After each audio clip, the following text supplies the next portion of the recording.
Avahiya dadgeha bajarê Hanepîn ji ber darizandina polîsê berê Derek Chauvin bi sedema kuştina George Floyd bi hefteyan qada xwepêşandanan bû.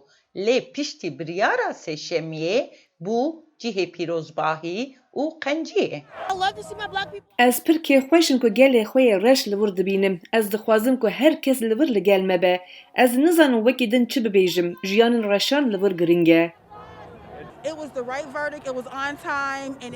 Mehemiyan her sê tawanbarî jî daxwaz dikir. Tevahiya kesên li wir wekî hûn jî dibînin mehemiyan wek hev his dikir. Me cezakirina suçdar dixwaz û ya ku me bi dest xist ew e.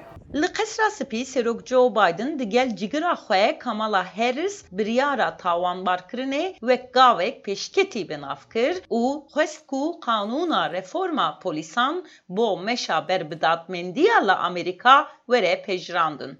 We have to listen. I can't breathe.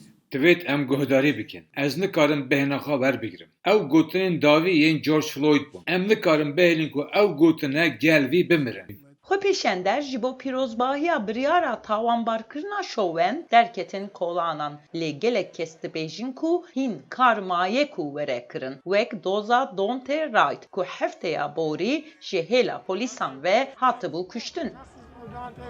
To be perfectly honest, it's only one. Ew tenê yek e. Berxwedan heşta neqetiya ye. Em niha pîrozbahiyê dikin û em keyfxweş in. Lê heşta doza Kim Potter heye ku pêwîst e em ser bixebitin. Ji ber wê yekê divêt xwepêşandan heşta bidomin. The show must still go on, and we must still fight. Bi rastî bo min ne girîng e ka kî tawanbar e kî tawanbar nîne. Werin em kuştin û xwînrijandinê rawestînîn. Werin em wek welatiyên wekhev nêzîkê mirovan bibîn.